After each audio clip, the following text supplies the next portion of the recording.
Bonjour à vous tous, bon lundi, bienvenue à cette nouvelle capsule d'un petit mot numéro 5. Une belle petite neige tombe à l'arrière de moi, je ne sais pas si vous pouvez la voir. Oui, l'hiver achève, mais il n'est pas encore fini. Cette neige, elle peut être déprimante pour nous si on n'aime pas l'hiver et qu'on a hâte de s'en sortir. Mais en même temps, c'est tellement beau cette création, cette nature, si on profite du moment présent et que chaque chose, on sait que chaque chose viendra en son temps. Ce midi, vous avez entendu les nouvelles. M. Legault, une nouvelle étape de contagion plus nombreuse, bien sûr, on s'y attendait. Il nous annonce en même temps les fermetures d'entreprises, de commerces et tout ça, sauf les services essentiels, pour 3 semaines, pour se donner une chance. On a tout ce qu'il faut pour trouver ça épouvantable et pour déprimer. On a aussi tout ce qu'il faut pour garder l'espérance qu'on est sur la bonne voie et qu'avec l'effort de chacun et avec l'aide de Dieu, bien sûr, notre Dieu qui est Père, on y parviendra. Aujourd'hui, dans les textes du jour, je suis sûr que plusieurs vont le reprendre parce que c'est frappant. Encore une fois, la liturgie nous parle. Prophète Ésaïe qui dit « Ainsi parle le Seigneur. Oui, voici, je vais créer un ciel nouveau, une terre nouvelle. On ne se souviendra plus du passé. Il ne reviendra plus à l'esprit. Soyez plutôt dans la joie, exultez sans fin pour ce que je crée. » On dit même « Le plus jeune mourra centenaire. Ne pas atteindre 100 ans sera une malédiction. Des promesses de bonheur et de vie, on en veut, on en a besoin. » Est-ce que vous trouvez ça trop positif?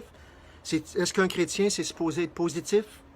Je me souviens que quelqu'un avait dit, un chrétien, c'est pas nécessairement quelqu'un qui est négatif ou positif.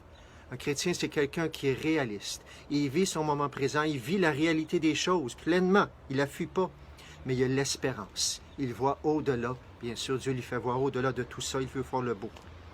Le texte d'Isaïe nous en parle de cette espérance de bonheur avec Dieu. Même en temps de pandémie, on peut espérer, ça nous fait du bien. Ça ressemble à notre dimanche de la joie hier, ça ressemble à notre carême. Oui, un temps de préparation, on fait des choses spéciales, mais on n'oublie pas que c'est la vie, la résurrection, et on espère cette résurrection dans cette pandémie, bien sûr. Et l'espérance, on en a tellement besoin. Je viens juste de recevoir les consignes de Monseigneur Simard. Tout de suite cet après-midi, ils sont réunis pour faire suite à ce que M. Legault a partagé. Il annonce officiellement, bien sûr, qu'il n'y aura pas les jours saints partout dans nos paroisses. On s'y attendait. Par contre, il nous donne l'espérance. Lui-même va présider les jours saints, du jeudi saint au dimanche de Pâques, bien sûr. Ils vont les filmer, télédiffuser pour que tout le monde puisse les voir. Alors, il veut que tout le monde dans notre diocèse, on s'unisse ensemble pour ce moment-là. On aura des détails bientôt pour savoir à quel poste, comment ça va fonctionner. Il n'y aura plus les premières, pour l'instant, il se sera reporté les premières communions, les confirmations, mais les jeunes, c'est pas fini. C'est simplement reporté. On va les vivre ensemble, ces beaux moments-là, bientôt. Il y a des choses qu'on va reporter plus tard, beaucoup plus tard peut-être, les marches du pardon du vendredi saint. Ici, Saint-Joachim, c'est dommage pour l'instant. C'était le 50e anniversaire du souper de la faim. On trouvera bien la façon de revivre ce 50e anniversaire-là à un moment donné. Notre évêque nous demande aussi de soutenir le partage, le développement international. Vous savez que dans le temps du carême, on avait 2 caisses spéciales. Une pour développement et paix qui va un peu partout dans le monde pour aider les gens en développement international. Une le vendredi saint pour les lieux saints, nos frères et sœurs chrétiens qui ont besoin d'aide aussi. L'évêque nous invite à partager soit par Internet ou à envoyer à vos paroisses vos dons pour qu'on puisse quand même soutenir ces gens-là. Rester le temps de partage au monde durant le temps de carême. Monseigneur nous aurait dit qu'il est tellement important, nécessaire, de continuer à apporter un accompagnement aux gens, un accompagnement spirituel. Je le redis, s'il y a des besoins d'aide, d'écoute, de soutien spirituel, sacrement de la réconciliation, il y en a qui m'ont parlé, qui appelaient, qui voulaient faire leur Pâques, ou autre, n'hésitez pas, appelez-nous aux paroisses, on prendra les téléphones, on vous rappellera pour voir comment c'est possible.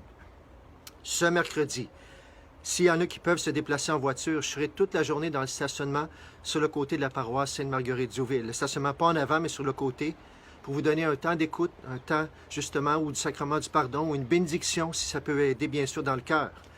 Je le ferai comme un service à l'auto, sans que vous sortiez et en respectant la distance requise, bien sûr.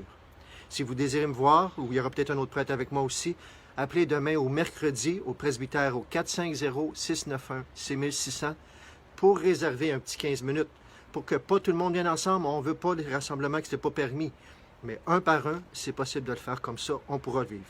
Oui, monsieur, oui, madame, un service spirituel à l'auto, c'est possible, tout en respectant nos consignes. Ce mercredi aussi, le pape nous invite à réciter le Notre Père à midi, tout le monde ensemble, spécialement avec tous les chrétiens du monde entier. On n'oublie pas à 15 heures, bien sûr. Pour ceux qui entendent les cloches, c'est merveilleux. Mais tous les autres, à 15 heures, on arrête un petit instant pour prier les uns ensemble, les uns avec les autres.